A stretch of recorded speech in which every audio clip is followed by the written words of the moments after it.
जो closed organ pipe है उसकी लेंथ है L closed equal to 20 centimetre. तो मुझसे पूछा है कि जो ओपन ऑर्गन पाइप है उसकी लेंथ कितनी होगी, यानी एल ओ कितनी होगी, ये मुझे बताना है। ठीक है, तो देखो कैसे करेंगे इस क्वेश्चन को। ओपन ऑर्गन पाइप है तो इसकी फंडामेंटल फ्रीक्वेंसी कैसे लिख सकता हूँ मैं। ओपन ऑर्गन पाइप की जो फंडामेंटल फ्रीक्वेंसी है एफ नोट, ये हो जाएगी we bye 2L open pipe. ठीक है, वी बाय 2L। और जो क्लोज ऑर्गन पाइप होता है उसके लिए जो फ्रीक्वेंसी हो जाएगी वो क्या हो जाएगी, एफ एन कैसे लिखता हूँ मैं, एन वी बाय 4L। और यहाँ पे कौन सा हार्मोनिक है, थर्ड हार्मोनिक, तो एन की वैल्यू कितनी हो जाएगी 3। तो F3 की वैल्यू कितनी हो जाएगी, F3 हो जाएगा 3V/4LC। और ये दोनों हैं इक्वल, तो इनको इक्वेट कर देते हैं। तो ये हो जाएगा V/2L naught will be equal to 3V/4LC। तो यहाँ से V से V कैंसिल आउट हो जाएगा।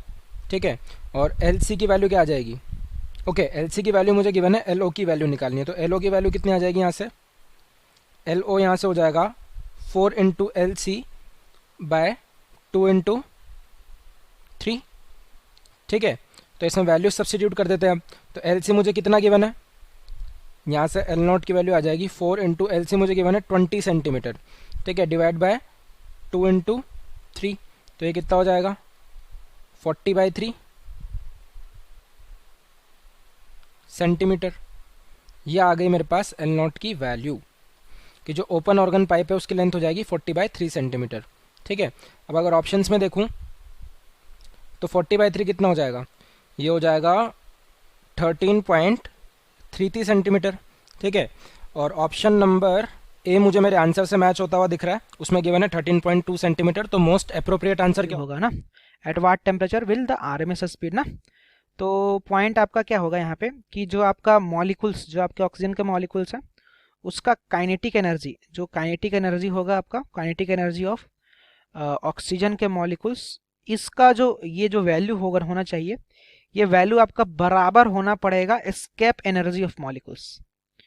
तो अगर ऐसा करेंगे तो आपका फाइनली वो अर्थ को छोड़ करके चला जाएगा। ठीक है, तो अगर kinetic energy of oxygen molecules को अगर मैं इक्वेट करूंगा escape energy of the molecules, ठीक है, तब जाकर के वो अर्थ सरफेस को क्या करेगा, छोड़ लेगा। ठीक है, तो हम लोग यहाँ पे पॉइंट बात करेंगे कि काइनेटिक एनर्जी को कैसे लिखते हैं। तो काइनेटिक एनर्जी किसी मॉलिक्यूल्स का लिखने का तरीका होता है आपका 3/2 होता है के टी के। के आपका बोल्ट्जमैन कांस्टेंट है और टी आपका टेम्परेचर है। और एस्केप एनर्जी को हम लोग लिख लेंगे हाफ इंटू का मास एंड एस्केप वेलोसिटी का स्क्वायर। ठीक है, अब यहाँ से अगर मैं बात करूँ तो हमें यहाँ से टी का वैल्यू निकालना है ना, किस टेम्परेचर पर पूछा जा रहा है। तो यहाँ से टी का वैल्यू क्या आ जाएगा, तो ये टी का वैल्यू आपका आ जाएगा ये 2 से 2 हम लोग बेसिकली कैंसिल कर लेंगे। ठीक है, तो ये हमारा आ जाएगा एम और मास इंटू का वेलोसिटी, एस्केप वेलोसिटी का स्क्वायर, और डिवाइडेड बाय आपका आ जाएगा 3k ना, 3k। अब हम लोग यहाँ पे टेम्परेचर निकाल लेते हैं। तो टेम्परेचर मास दे रखा क्वेश्चन में 2.76 इंटू 10 के पावर -26। ठीक है, तो ये आपका हो जाएगा 2.76 और इंटू का 10 का पावर -26 kg। और वेलोसिटी कितना दे रखा है, तो 11.2 किलोमीटर पर सेकेंड है। तो इसको हम लोग क्या लिखेंगे, इसको किलोमीटर को मीटर में बदलेंगे। तो ये आपका हो जाएगा 11.2 और इंटू का किलोमीटर को मीटर में बदलेंगे तो 10 का पावर 3 और इस पूरे का कर लेंगे स्क्वायर। ठीक है, एंड इस पूरे को हम लोग डिवाइड करेंगे, डिवाइडेड बाई आपका 3 और इंटू का के, बोल्ट्जमैन कांस्टेंट का वैल्यू दे रखा है आपका 1.38 इंटू का 10 टू द पावर -23 जूल पर केल्विन ना। तो बस इसको आपको सॉल्व करना है। जब आप इसको सॉल्व करोगे तो आफ्टर सॉल्विंग जो हमारा वैल्यू आ जाता है वो वैल्यू आपका आ जाएगा 8.36 इंटू का 10 टू द पावर 4 केल्विन के बराबर। तो पॉइंट क्या है कि अगर आप इतना टेम्परेचर या इससे ज़्यादा भी दो, ठीक है, मतलब इतना तो होना चाहिए 8.36 इंटू 10 का पावर 4 होना चाहिए, लेकिन अगर इससे ज़्यादा भी दोगे तो भी आपका वो क्या करेगा, फाइनली वो अपना अर्थ सरफेस को छोड़ देगा। ठीक है, तो ये आपका ओवरऑल कंक्लूजन होगा। तो आप अगर ओवरऑल अगर आंसर लिखना चाहो तो मिनिमम तो आपको इतना देना पड़ेगा और ज़्यादा से ज़्यादा आप कितना भी दे सकते हो, ये आपके ऊपर डिपेंड करता है। ठीक है, लेकिन कम से कम आपको इतना देना पड़ेगा टेम्परेचर, तब जाकर के वो जो मॉलिक्यूल्स है आपका क्या कर लेगा, स्केप कर ऑफ वाटर। क्या करा, वाटर के फ्रीजिंग पॉइंट और बॉइलिंग पॉइंट पे वर्क कर रहा, तो हमारा आइडियल हीट इंजन है, उसका हमको इफ़िशियंसी बताना। ठीक, अब जैसा कि हम जानते हैं कि हमारा हीट इंजन का इफ़िशियंसी का जो होता है, हीट इंजन जो होता है इंजन हमारा वो हमारा उसका एफिशिएंसी क्या होता है, एफिशिएंसी डिपेंड करता है डायरेक्टली हमारा उसके टेम्परेचर पे, ठीक। तो वो efficiency eta equal to 1 minus T2/T1 होता है, ठीक है, final temperature upon initial temperature, ठीक। तो अब यहाँ पे अगर बात करें नीटा का तो क्या हो जाएगा हमारा, यहाँ पे अगर बात करें तो T2 हमारा क्या हो जाएगा, हमारा T2 boiling point of water, मतलब boiling point of water 100 degree Celsius, ठीक। तो इसको हमको केल्विन में लेना है SI यूनिट में। तो ये जो फॉर्मूला होता है यहाँ पे temperature must be in kelvin, ठीक है, ये हमारा मस्ट बी इन केल्विन होना चाहिए, ठीक है। तो यहाँ पे अगर देखो बदलेंगे तो क्या होगा, 100 प्लस 270 था 0 डिग्री सेल्सियस, फ्रीजिंग पॉइंट जो है वो हमारा 0 डिग्री सेल्सियस पे होता है। तो इसको क्या होगा 0 प्लस 273 केल्विन हो गया, सर रखना वो क्या रखना केल्विन में, ठीक है। तो ये हमारा T2 जो हो गया 373 केल्विन हो गया, और ये हमारा T1 हो गया 273 केल्विन हो गया। तो यहाँ पे अगर रखें तो 1 माइनस ये हो गया 373 अपॉन ये हो गया 273, ठीक। तो इसको सॉल्व करेंगे तो क्या आ गया, ये हमारा ये आ गया ये हमारा 273 अपॉन 373 आ गया, ठीक। तो ये हमारा 373 माइनस 273 अपॉन कितना हो गया 373, तो ये हो गया 100 अपॉन 373, ठीक है, फ्रैक्शन में, ठीक। तो परसेंटेज नीटा क्या हो गया हमारा, नीटा इंटू 100%, ये हो जाएगा। तो ये कितना आ गया हमारा 100 अपॉन 373 इंटू 100%, तो ये हमको कितना आ जाएगा, अप्रॉक्सीमेटली आ जाएगा हम लोग को ये 26.8%, ओके। इसीलिए हमारा ऑप्शन अगर चूज करें तो कौन सा ऑप्शन, ऑप्शन डी हमारा करेक्ट आंसर हो जाएगा इस केस में, राइट। की होती है तो उसमें हम कलर कोडिंग करते हैं। क्यों करते हैं कलर कोडिंग, ताकि आइडेंटिफाई कर सके वो कितने ओम किलो ओम का है। तो बैंड्स होती है, तो एक फर्स्ट बैंड होता है, फिर सेकंड बैंड होता है, थर्ड बैंड होता है और फोर बैंड होता है। इस तरह से मेरी 4 बैंड्स होती है, first, second, third and fourth. और चारों बैंड्स की एक टेबल बनी होती है, तो उस टेबल से हम पता करते हैं कि कौन सा कलर किस बैंड में है। तो सबसे पहले जो ये रेजिस्टेंस है ये क्या दे रखा है, 47 प्लस माइनस 4.7 किलो ओम, तो ये किलो ओम है। तो ऐसा यूनिट में क्या हो गया, ये 47 इंटू 10⁻³ ओम। और प्लस माइनस जो है कितने परसेंट का एरर है, तो ये 4.7 47 का 10% होता है, तो प्लस माइनस 10%, ये है हमारा एरर और ये है मेरी exact value of the register. तो अब देखिए 4, सबसे पहले तो उस टेबल में जब हम देखेंगे तो उस टेबल में क्या होता है, टेबल इस तरह डिज़ाइन की होती है। यहाँ मेरा कलर होता है, ये बैंड 1 होता है, फिर बैंड 2 होता है, फिर बैंड 3 होता है और उसके बाद बैंड 4 होता है, जो कि एरर बताता है, ये एरर वाला बैंड होता है। तो सबसे पहले बैंड में क्या आएगा मेरा 4, सबसे पहला डिजिट 4। तो बैंड 1 में जो 4 होता है, 4 कॉरेस्पॉन्ड करता है येलो कलर को, येलो कलर को। फिर दूसरा बैंड क्या है मेरा, दूसरा में आएगा 7, तो दूसरे में 7 कहाँ आता है, 7 आता है नीचे। तो 7 कॉरेस्पॉन्ड करता है, जो हमारा 7 है वो वायोलेट को कॉरेस्पॉन्ड करता है, वायोलेट, ये आप चार्ट देख सकते हैं। तो 7 जो है वायोलेट को कॉरेस्पॉन्ड करता है। अब क्या है, इंटू 10⁻³ तो अब ये 3 पावर में जो रहता है वो 3 कहाँ आता है, 3 कॉरेस्पॉन्ड करता है मेरे कलर ऑरेंज को, तो ये ऑरेंज है, तो यहाँ पर ऑरेंज आता है। अब 10%, तो ये 10% जो होता है वो सिल्वर लाइन में होता है, वो सबसे नीचे लिखा है 10%, तो 10% जो होता है ये सिल्वर लाइन में होता है। तो इस तरह से मेरा ये टेबल बन गया, जो जो डेटा हमें चाहिए उसका ये मेरा टेबल है। तो अब स्टार्ट करते हैं।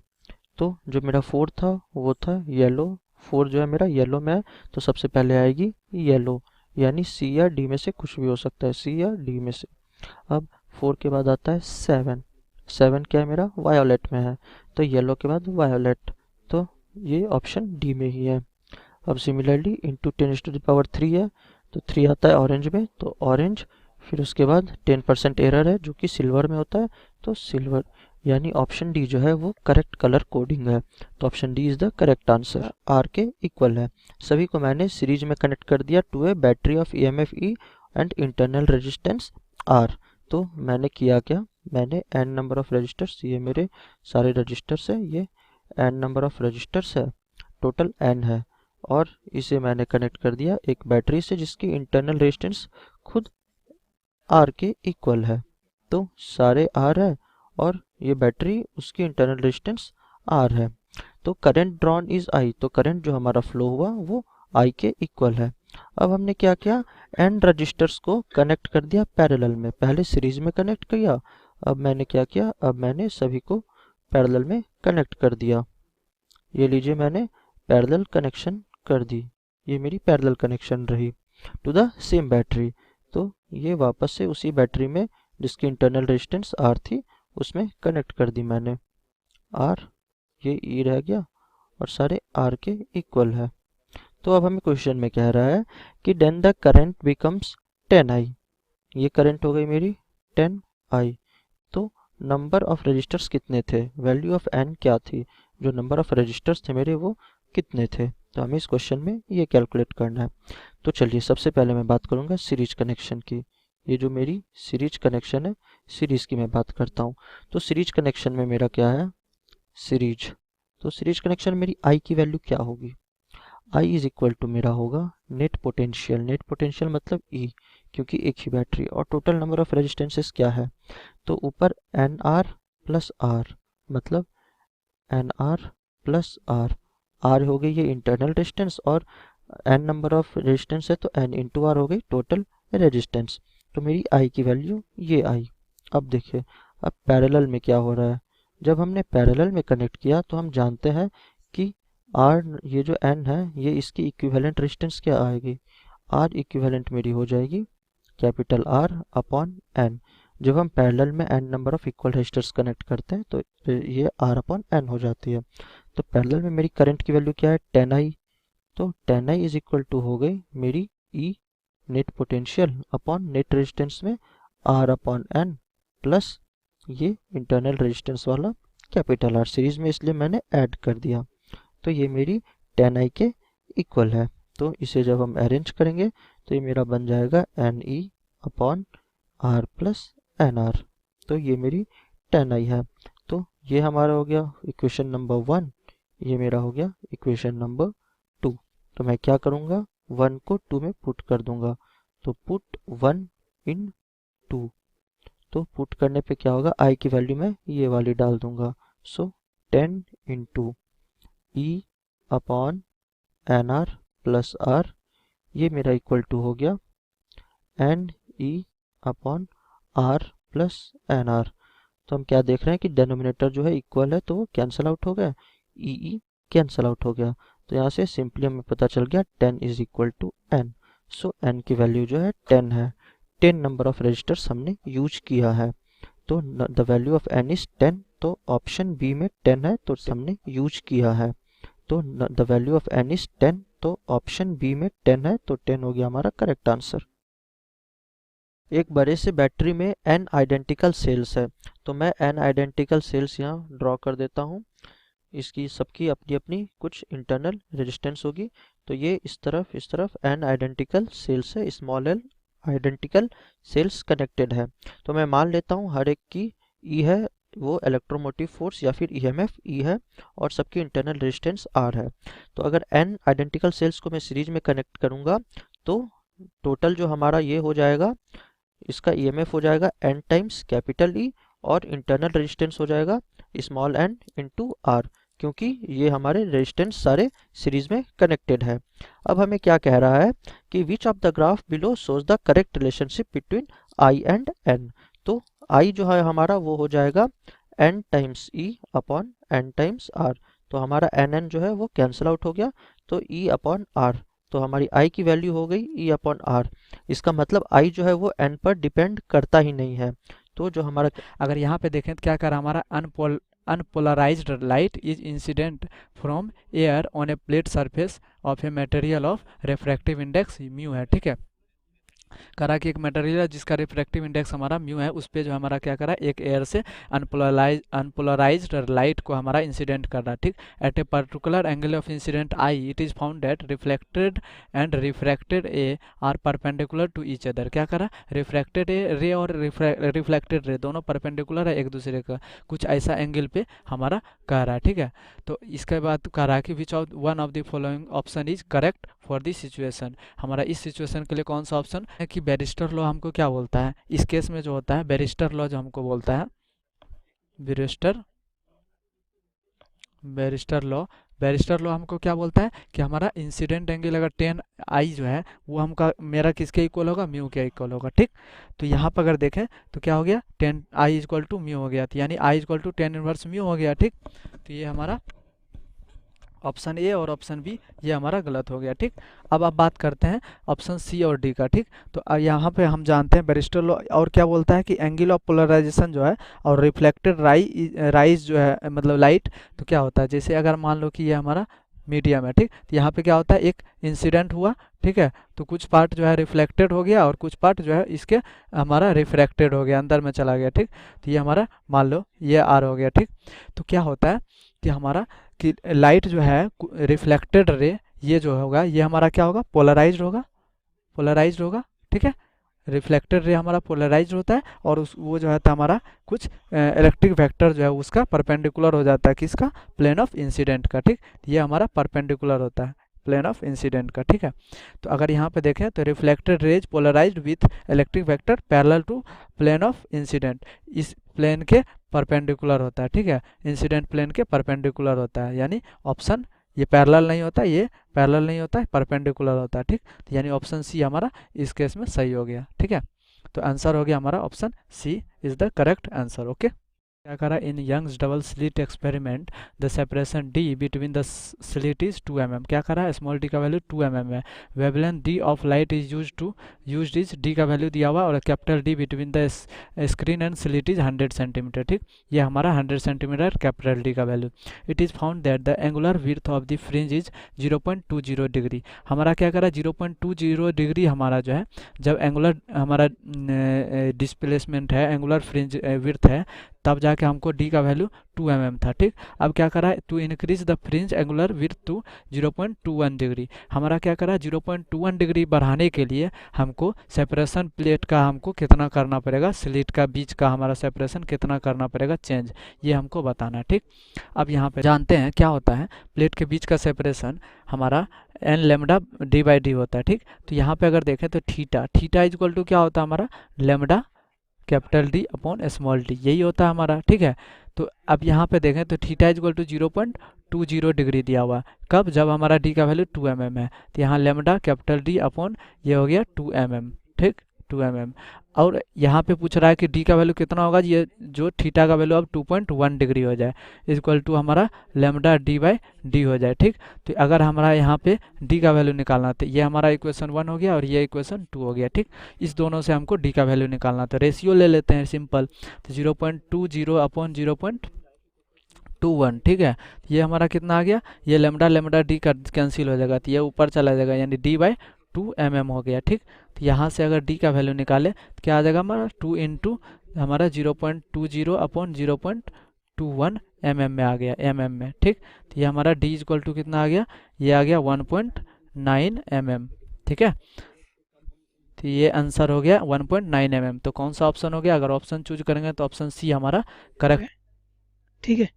तो उसके एंगुलर मैग्निफिकेशन और एंगुलर रिजोल्यूशन के हाई होने के लिए ऑब्जेक्टिव लेंस की क्या प्रॉपर्टीज होनी चाहिए, यानी ऑब्जेक्टिव लेंस पर डिपेंड करती हैं दोनों चीज़ें, लार्ज एंगुलर मैग्निफिकेशन और ये एंगुलर रिजोल्यूशन। तो इसके लिए ऑब्जेक्टिव लेंस की क्या प्रॉपर्टीज होनी चाहिए, फोकल लेंथ कैसी होनी चाहिए और डायमीटर कैसा होना चाहिए, ठीक है। तो सबसे पहले हम देखते हैं कि जो एंगुलर मैग्निफिकेशन होता है उसकी वैल्यू डिपेंड करती है F O upon F E, और एफ ओ क्या है यहाँ पे, ये हमारी focal length of objective lens, ठीक है, फोकल लेंथ ऑफ ऑब्जेक्टिव, और ये focal length of I piece.